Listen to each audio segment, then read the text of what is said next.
we've still got people joining, but we're going to go ahead and get started, everyone. Thanks so much for joining us. I'm Emily Young with NC Tech, and we're really glad to have you today for our virtual workshop sponsored by Symphonic Leadership Partners. Just a couple quick housekeeping things. Amy Phillips will let you know how to submit questions. I just wanted to say that this is one of our events that our members are able to host and bring you some great information. We will send a follow-up email afterward with information on how to get in touch with our presenters today and a link to the recording as well. So I will turn it over to Amy Phillips. Thank you all so much. Thank you, Emily. So what I'd like to do is start by having the panel introduce themselves, and I'm going to take a brief moment to introduce myself first. So Amy Phillips and I work with Symphonic Leadership Partners. We're going to hear more about Symphonic from Lisa. So let me ask Alan Kim to introduce himself. Thanks, Amy. Alan Kim, currently doing independent consulting in the areas of IT and leadership and change management or transformation. Also doing some coaching and mentoring and advising to people. Formerly Chief Information Officer at 2 different companies for about 10 years. Lengthy career behind that in consulting with a couple of large consulting firms, and also 12 years at what is now Wells Fargo. And glad to be here. Thank you. And of course, we have 2 Allens on this panel, which is unusual, but now I'll ask Alan Look to talk about himself.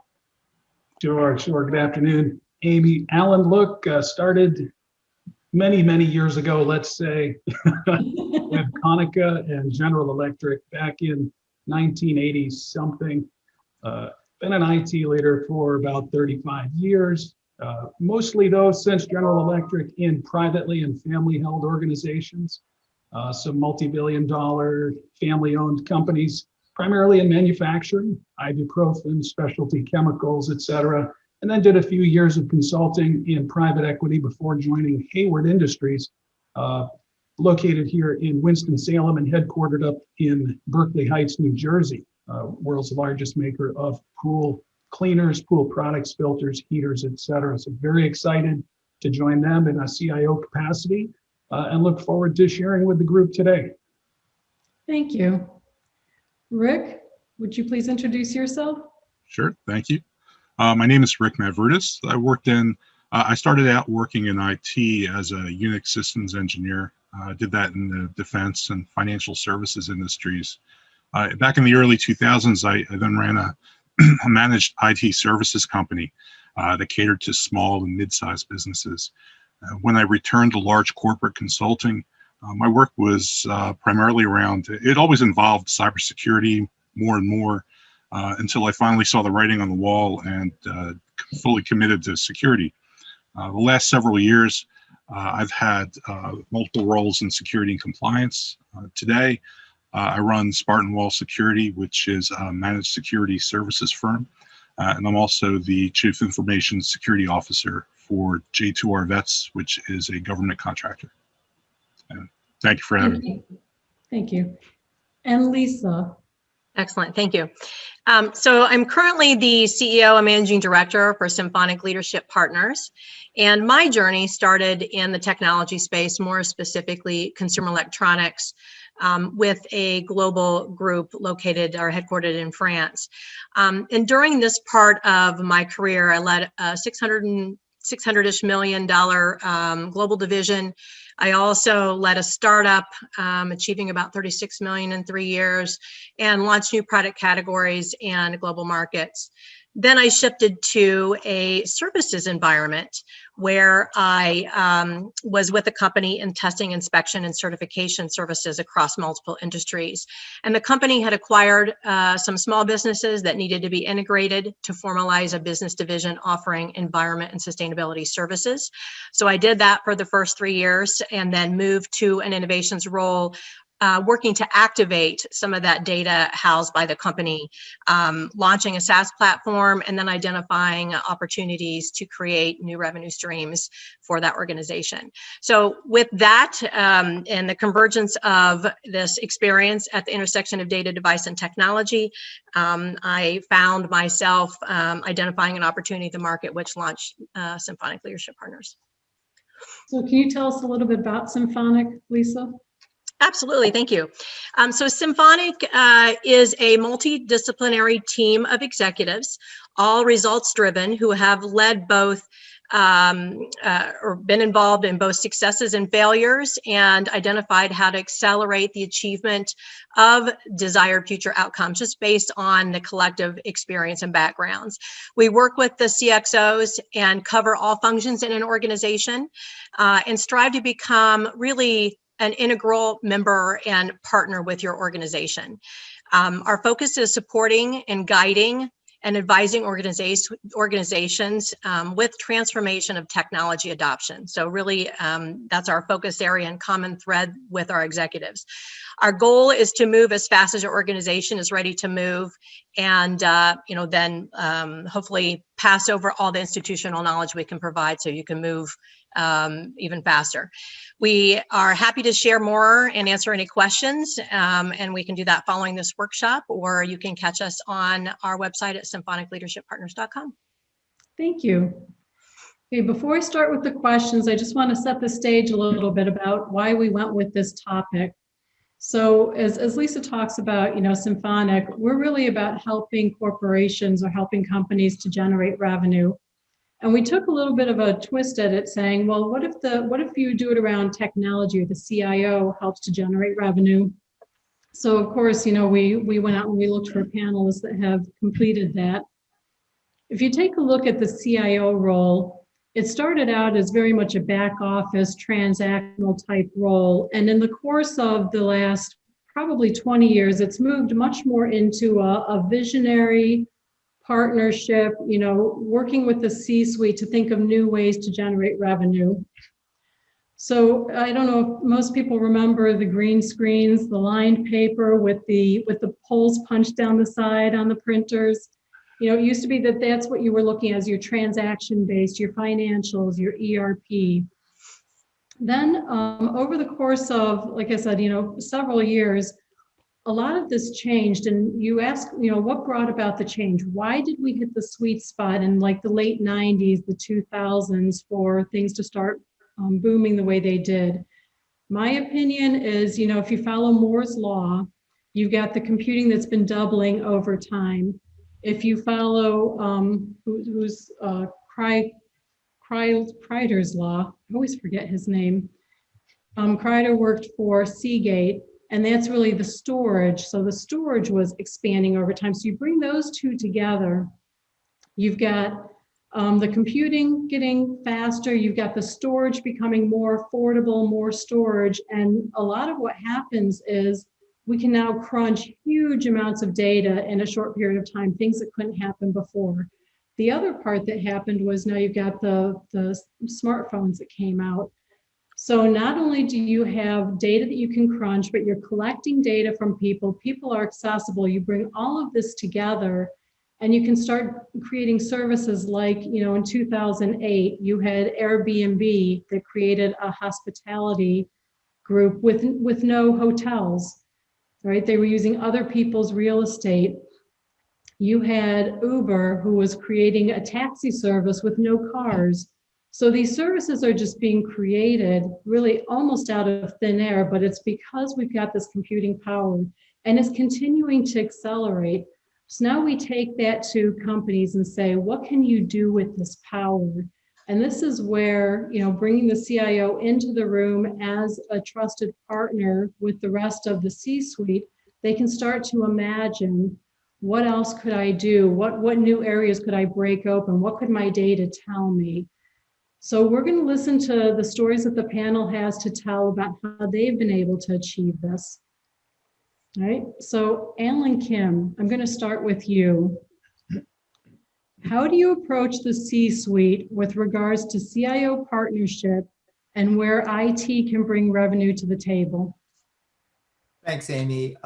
Great question. Definitely a very important question. For myself, I'll relay some of the steps I've taken. And these are steps that CIOs that I've known for many years, great colleagues and friends of mine, they've done very similar and had to go through the same path. First things first, kind of table stakes for, being able to bring revenue ideas to the business. You've got to have your house in order.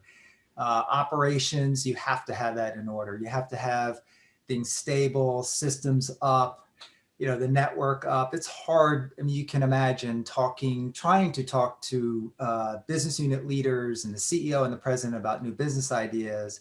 And meanwhile, the ERP is down, or the network is slow, or the contact center is having glitches or stutter. Until you can kind of clear the deck on those items, it's hard to even entertain that conversation. I mean, it's not going to be in the forefront of their mind. The next thing is delivery. You've got to deliver for the business. You have to build up that credibility along with stabilizing operations. It's delivering. Can I, as a business leader and CEO, can I trust you? If I say we're going to do something, or if you say in IT you're going to do something and deliver it, are you going to actually do it? Are you actually going to walk the talk? I have to have that sense of confidence, and you have to build up that credibility. Then from there, just making sure that you yourself as a CIO, as well as your entire group, because it's not just you, it's everybody, in your group. Are they thinking about the business, thinking about the industry? Do they have a mindset of that their job is to enable the business, to further their revenue growth, to further their product development? You have to build that trust. And then obviously hand in hand with that is building that collaboration, the communication. And again, it's not just you, the CIO, doing it with your execs, it's your entire team, because it's all going to float to the top, and that impression of IT and how it's collaborating in the business is going to come across. Once you kind of get those in place, now you've kind of set the table. Now yourself and your team, you've built that relationship, you've built a communication, you've built that trust and credibility, and now you can have that dialogue, bring those ideas to the table. Your own directs and managers bring ideas to their business counterparts. When you're in that executive suite and you're in those executive meetings, now it's, bringing those insightful comments into the discussion as those topics come up of, which geography are we going to expand to? Which new product are we going to launch? How are we going to do it? When are, all those sorts of things. And now you can come in, now fortified, hopefully with some better data analytics that you have in your back pocket, and that you understand the business, but now making those insightful comments, but also making sure that you're, again, having that mindset of you're here to enable a business, get them moving, and ensuring you don't compete with them and don't try to come across as the smartest person in the room. It's a mistake I've seen people make in the executive rooms, and it's just something, it's hard, but you just need to be mindful of that. And then lastly, just a small point, what I would say is, just acknowledge that it is, you can be more impactful and effective more readily if you are actually reporting directly to the president or CEO of the company. That is an advantage. So I just want to acknowledge that, but it's certainly not, a game stopper if you don't. There's many more ways to influence and get your ideas across, and get those technology ideas that can help further the business. Okay, thank you. And I do agree with you, Alan Kim. I think if you do have a seat at the table, then you not only get to influence, but you also get to hear what's coming back where where you can jump in. So that makes a lot of sense. Does anyone else have anything they want to add to this before we move on to the next question? Okay, and I did forget to mention that if anyone has questions for the panel, then please use the Q&A feature at the bottom of Zoom, and the questions will pop up, because we want to be able to make sure that you have interaction with this panel. Okay, Alan Look, the next question's for you. How do you see the role of the CIO being redefined? Great question.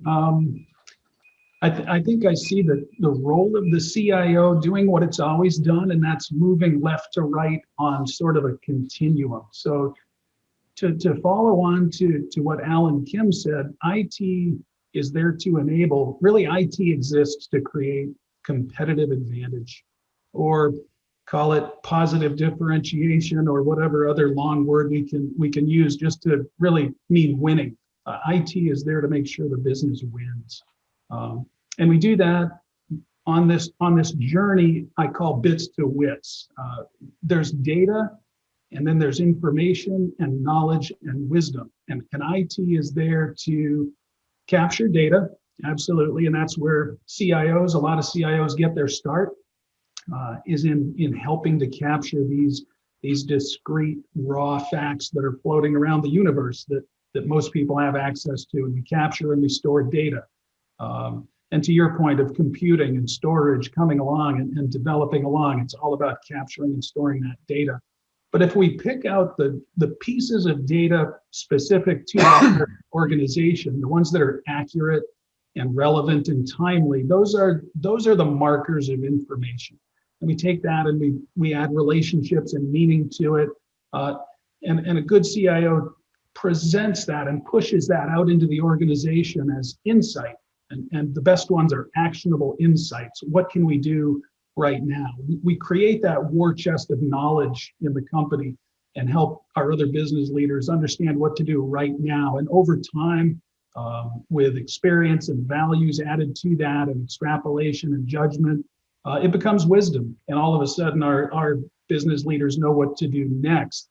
And I see CIOs moving along that continuum. You talked about back in the 90s, where we were all about capturing and storing data and converting and managing information. And now we're actively creating knowledge and generating wisdom in the organizations that we work within.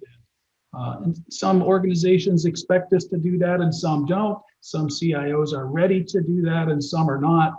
But when the two match, I think you see a CIO has a tremendous impact for their organization. Thank you. Lisa, I know that you've done some data monetization at UL, the company that you worked at previously. Can you share a little bit about how that helped UL? Sure. And it's interesting, just capitalizing on what Alan Look highlighted. The actionable insights is really the critical element there. And with the actionable insights, most companies are utilizing that internally to understand their processes and their shift. Where it becomes really valuable is how you can apply those insights to the external market, either to reposition yourself, look at some of your services or products, and even really connect with the value it brings to your clients. So in my experience, one area that must be explored is how to take this wisdom and the data insights and identify with your stakeholders how they interpret this data and what is the benefit to them. So, launching a platform that was a two-way platform that allowed stakeholders to come together on both sides and really share data in a repository and repurpose that data on behalf of their initiatives became quite valuable to generate new revenue opportunities. That being said, the value of that tool had to be launched with the influence of the stakeholders involved. Is it something that they would utilize? Is it something that they would pay for? And, is it trusted information first and foremost? So just a little bit about my background and experience on how really understanding this data and insights and the value it brings externally can create quite a few new revenue opportunities and even shift or pivot strategies and allow you to enter new industries. Thank you. Rick, any watchouts from a CISO perspective? Yeah, just to piggyback on what Lisa was talking about, data is extremely valuable these days. It's valuable for monetization, both internal and unfortunately external to your organization too. a lot of people are gunning for your data. In recent years, we've had a lot of different areas of compliance that dealt with how we deal with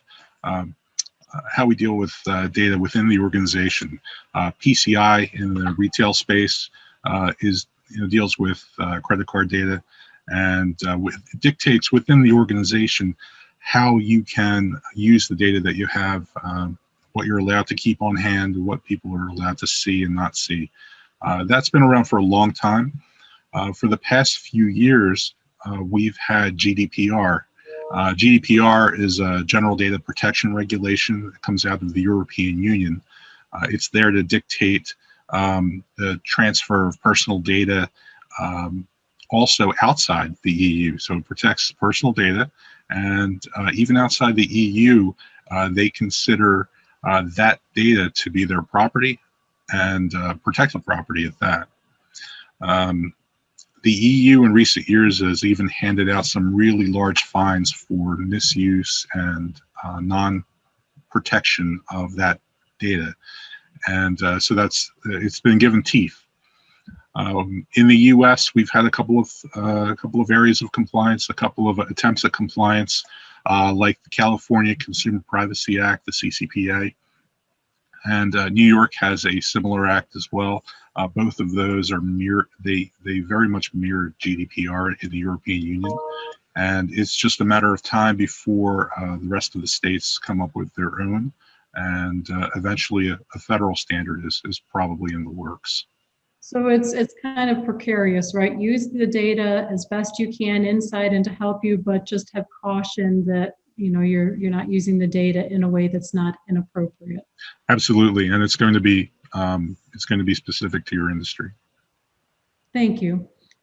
I'm going to jump over to a question which is going to throw the panel off because we had a lot of questions pre-planned, but there's one that came in, and I just think following the conversation, it makes sense to ask it now. So Jay Ward asks, for many of the businesses in the Carolinas, like our manufacturing businesses sprinkled throughout the state, IT has been historically viewed as a necessary cost center.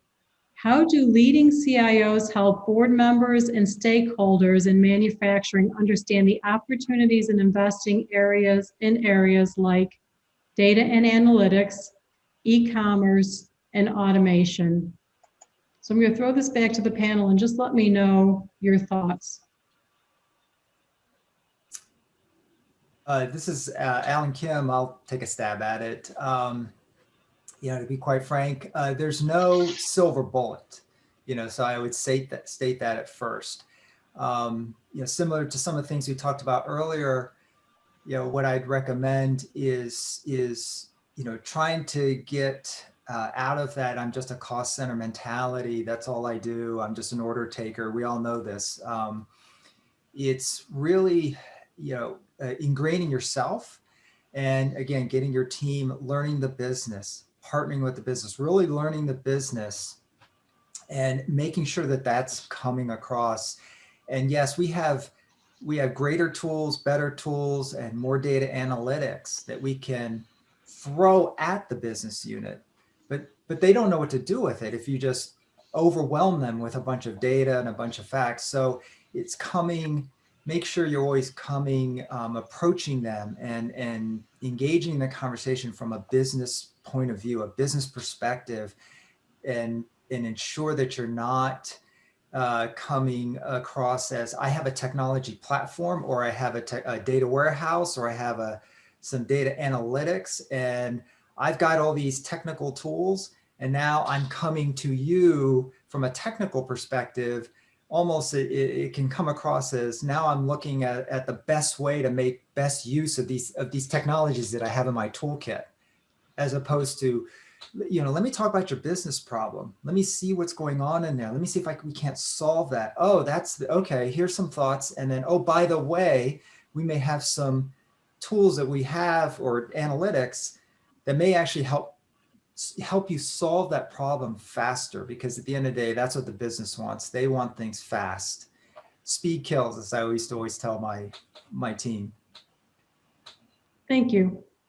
And I'll add to what Alan highlighted by just re-emphasizing that the CIO team and role, you're integrated in every part of the business already. You're one of the few functions that already touches each function in an organization. So that is your biggest opportunity to now connect the dots and present to different functions the value of the insights that you're identifying, just because you already play across the organization. So, keep that in mind when you're looking at how to put forward, it's a cost center, yes, but put forward the value of the cost center that's embedded across the organization, and how might you influence some of those business decisions, because you are the first to have those insights that connect some of the functions one to the other.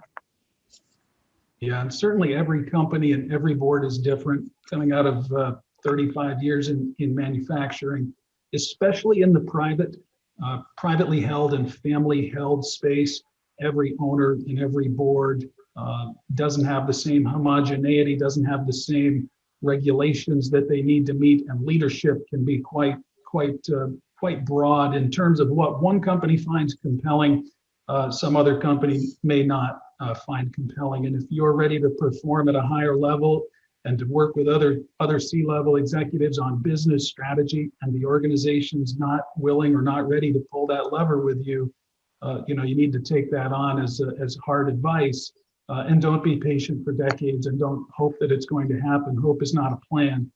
Find a company that is willing to leverage you and willing to leverage your skills and your passion to contribute. Thank you. So Lisa, can you provide an example where making the business more efficient and effective allowed for an increase in revenue? And this might give Jay some additional ideas on, if you make the business more efficient and effective, you can have the conversations about increasing revenue.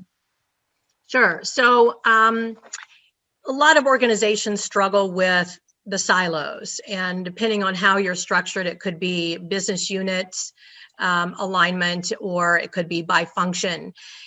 Where the value was visible is when the data that is common, pulled by each function or each division, is collectively consolidated, so that everyone understands that you have multiple tools or platforms running.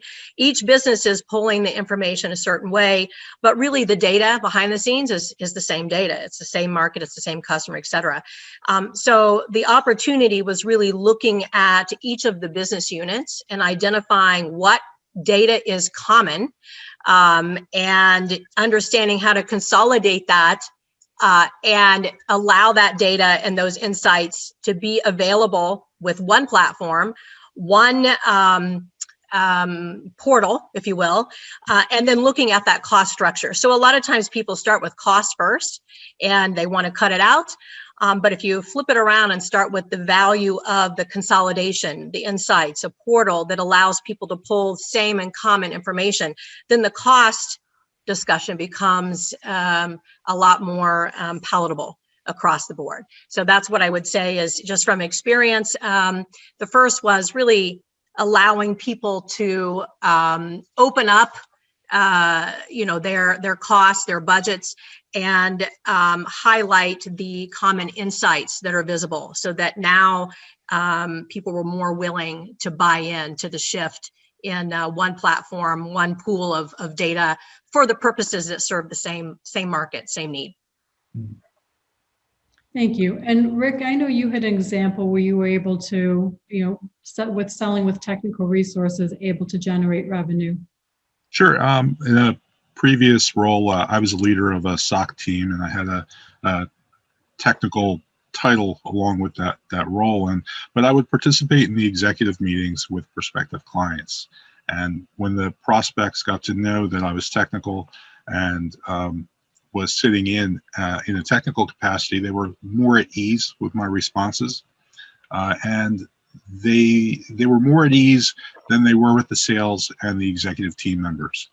When they sat in on a meeting, if they were being sold a technical solution, if they were viewing sales as trying to sell them, obviously. But when they knew a technical resource was in the meeting with them, the responses I would give were were weighed a little bit differently than they were when an executive would give them, or mostly when a sales executive would provide them. So when there were challenges or functions that we couldn't provide them, I was able to guide them to what they needed and to who they needed to speak with, and how different technical solutions could be integrated with their current technology stacks in a non-disruptive way. And it brought more to them than just a sales meeting. And it was as much a technology consulting meeting as it was sales. And this gave our sales team, our combined sales team, a value add that was appreciated by the prospects management team. Thank you. Alan, I know Alan Kim, because I know we've got two Alans. I know you also had a story from a salesperson's view. Yes, thanks, Amy. Similar to what Lisa was discussing before about, IT being in this position, and as we all know it as IT professionals, of being able to have that sort of horizontal view across all the different silos and all the different business units. Similar thing happened to me. The company I was with, sitting on some couple of executive meetings where the topic of sales and sales efficiency was sort of a topic, lots of numbers, lots of data, and trying to figure out how to be more efficient in our overall sales and obviously then revenue growth with our inside sales or phone sales contingent versus our field sales, people who would visit homes and go around the geographies. And it's been going on for a while. And then, finally, it just sort of just dawned on us, as well as me. I thought, well, let's, as an IT leader, in IT, nobody asked me to do this as chief information officer.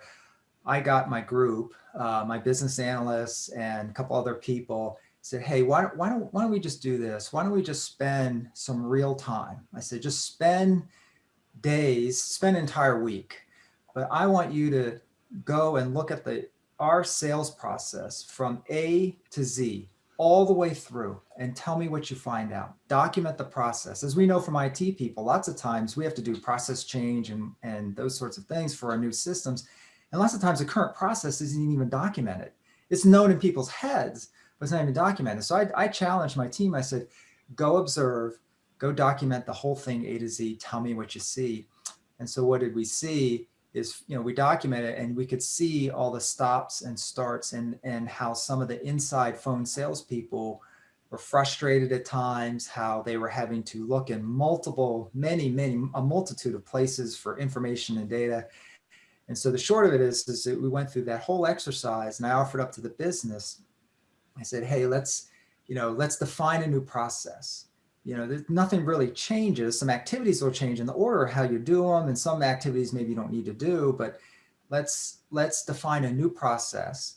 And then we've got data analytics that can help the phone salespeople be more efficient. We can present these data analytics at different points in the sales process and show it on the screen to the salesperson so they're readily knowledgeable and now it became, instead of a start, stop process, it became more of a streamlined, guided decision-making process. It was sort of the term that we used inside. I actually stole that term from a prior boss of mine, but I said, let's make this a guided decision-making process. And that's what we did. And it did. It made their sales close rate increase. They were wasting a lot less time.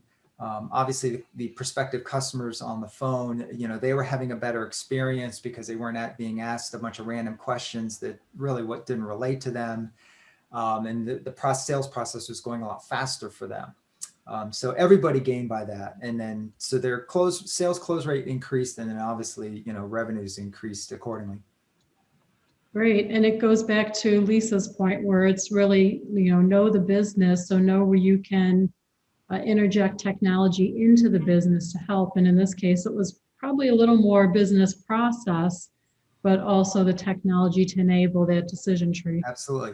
Absolutely. Thank you. Rick, You've worked with some smaller organizations, so how can an IT leader in a smaller company contribute? In the early 2000s, I managed a network support team for one of the clients was a paper recycling company. This was a $25 million business with about 75 employees.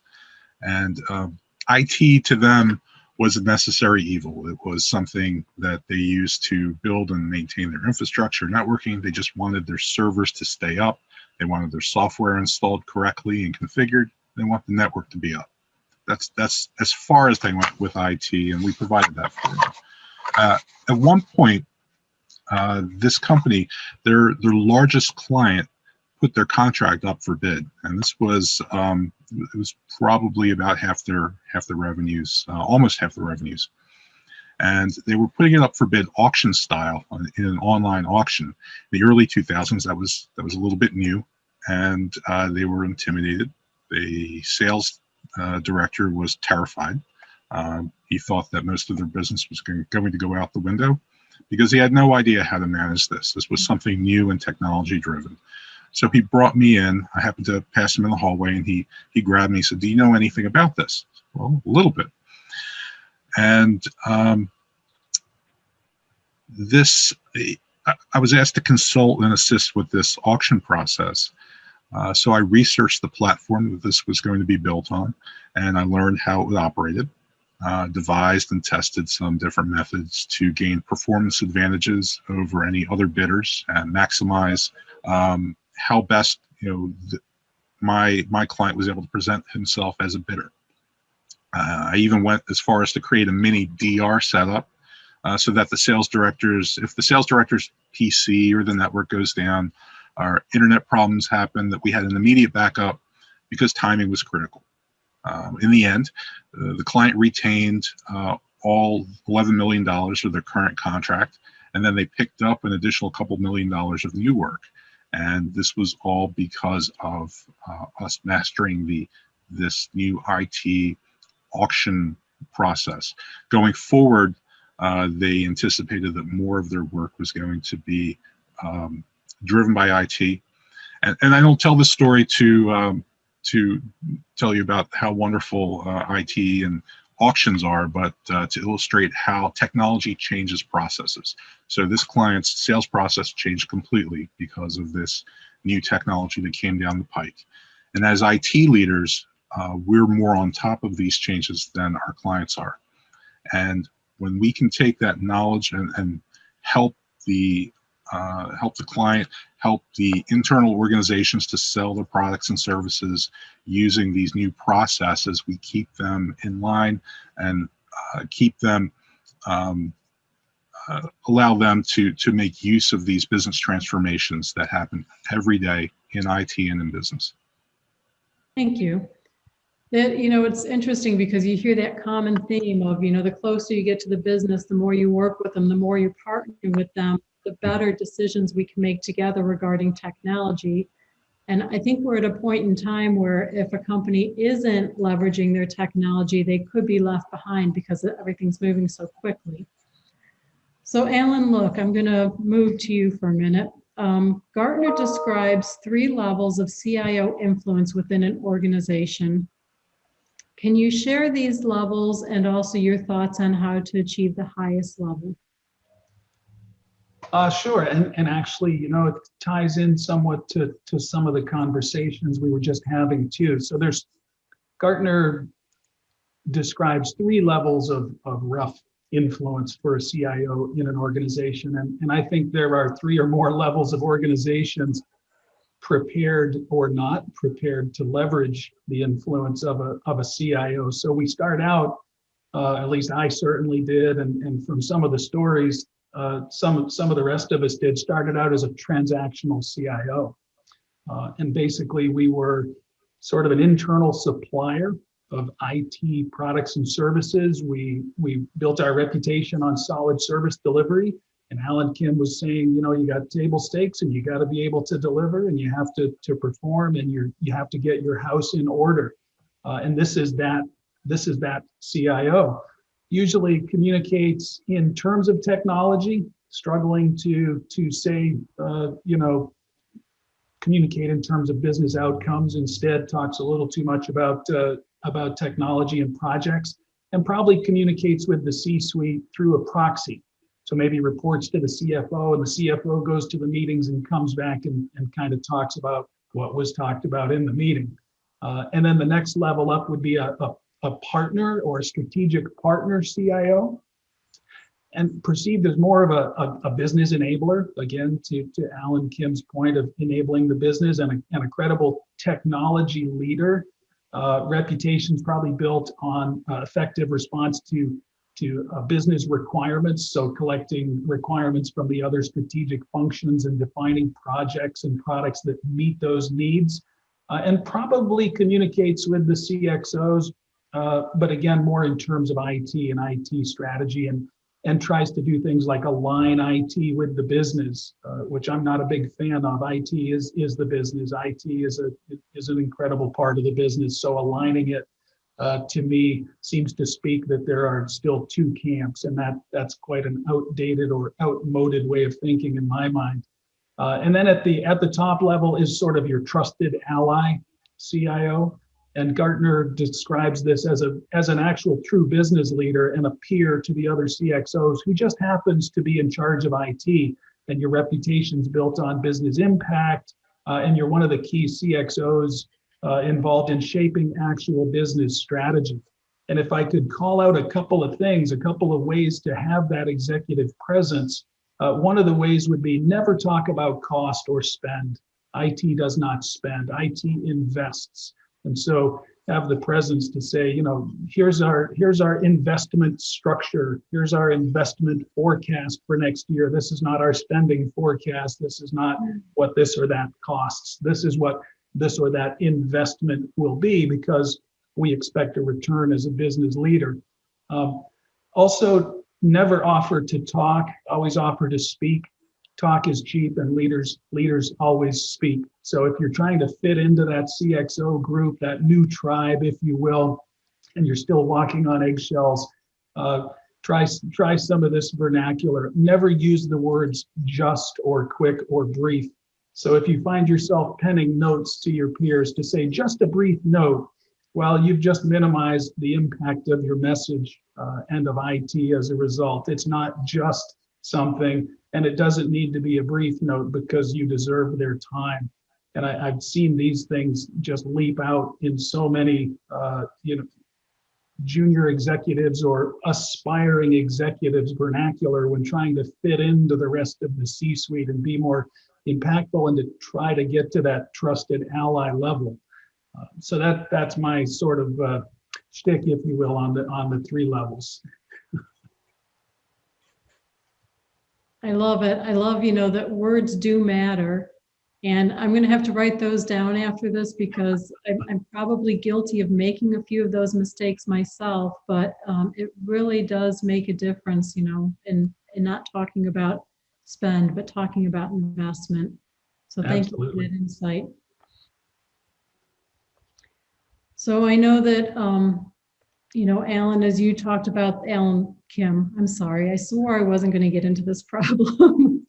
Alan Kim, as you started talking about how you're invited to the table, as you watched the transition of yourself as a CIO and other CIOs, where did, and you don't have to answer this directly, but where did you put yourself? Are you a trusted ally, a strategic partner, et cetera? And, how did you see people moving through those roles themselves? I think, again, I guess the first thing I would say, repeat again, is there's no magic bullet, no silver bullet. There's no one thing you can do or one phrase that magically is going to turn the corner, if you will. It's a journey, and it's something you need to work on, and that's what I've done. I just work on it every day. And as I used to tell my team, one of the things I always want you to keep in mind of, besides all your daily duties and being problem solvers, is every day, try to improve on one thing. Just every day focus, just try to improve on one thing. And in this realm of your question, for myself as well as my team, that meant, trying to learn the business that much more, trying to have another conversation with someone in the business just that much more, trying to, help and enable the business, just one little thing more that you didn't do previously. And what it is just, it takes time. It takes time to build that credibility, build that relationship with the people, the key people in the business, your business stakeholders, and certainly the CEO, in my role, the CEO, the CFO, the COO, because we're all at the same table. But it's building those relationships, building the personal relationships, building that communication channel, because at the end of the day, despite all the technology and despite all the process and the platforms and the data, the most important thing is the people. And that's what I've found. And that's what my other CIO colleagues who've been very successful, that's what they found. And when I noticed when we'd have lunch or coffee and we talk about challenges we're having and successes we're having, how do we do this? The conversation always kind of came down to, I was able to put this idea forth, or I was able to get approval for this, or I was able to move the business in terms of technology.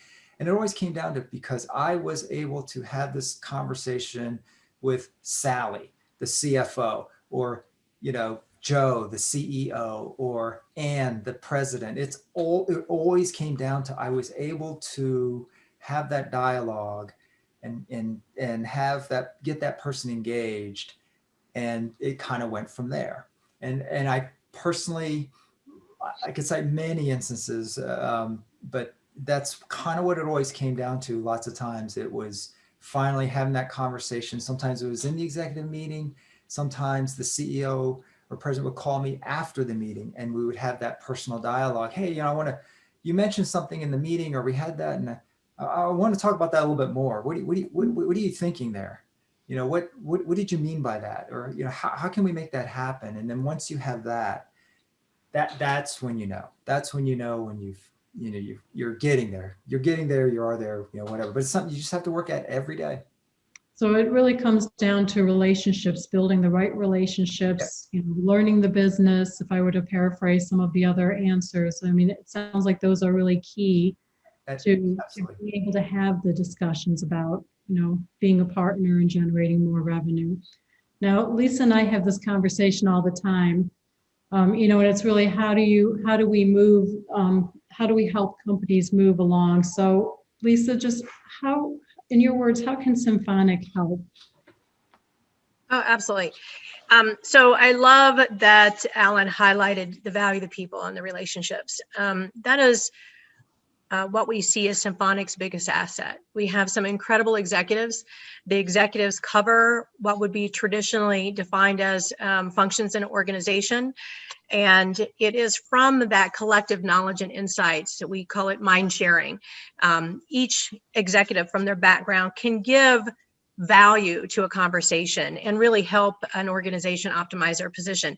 And in the case of the CIO roles, as organizations are identifying how to optimize both internal views of data insights, systems, processes, and externally, apply and activate that. Our partnership, and we want to be a partner or an ally with organizations, is to listen to the challenges, really understand the current state, what you see or what you want as your future state, and then help guide that mapping of the steps, the stages, the process that allows you to get to your future state. And, evaluate and really help elevate business acumen across your organization as you're working to go through this transformation. So I would say that's how Symphonic wants to partner with clients and optimize their position in the market. And we quite enjoy it. All the executives are engaged with Symphonic for the reasons that they really are passionate about providing knowledge and experience from their experiences over time back to help organizations with a new position. Perfect, thank you. And the last question I've got is for Rick. So you've got, we've talked about how you move to the next level as a CIO, but when you're looking at the technical services, how would you monetize some of those compliance requirements from a technical perspective? Well, in my current role, I'm concerned with security. As CISO of a defense contractor, I'm concerned with something that's coming down the pike very soon, something called CMMC compliance, which is a cybersecurity maturity model certification. And all defense contractors are going to have to abide by this. And so I had to learn a good bit about it. And looking at it, I recognized that while we need to be compliant with it, all of our colleagues in the industry also do. And my organization and the principal of our company has a lot of deep ties to a lot of other defense contractors. Combined with our capability to provide many of the services required in this certification, I had conversations with him about extending our services to our colleagues and competitors.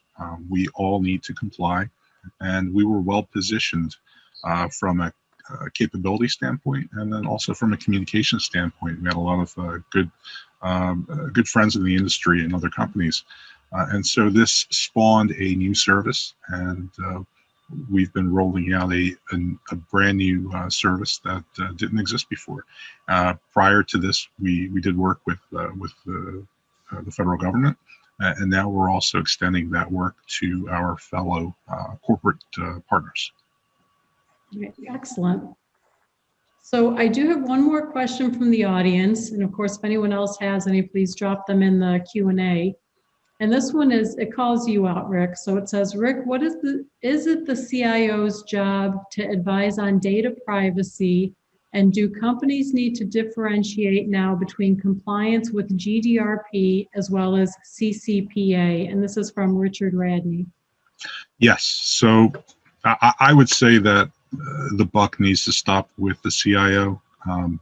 If there is no CISO in the organization, CISO, even if there is, they usually report up to the CIO.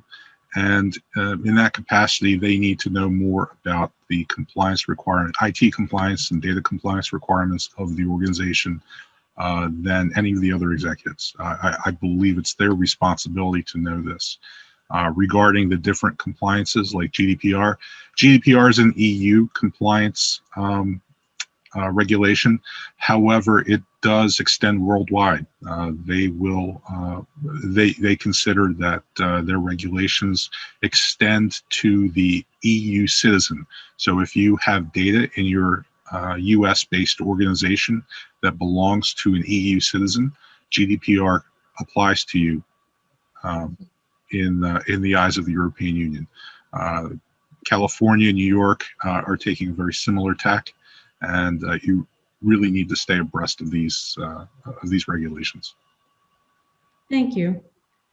So that concludes all of our questions, and I really want to thank the panelists for taking time to not only to have this conversation, but to meet ahead of time.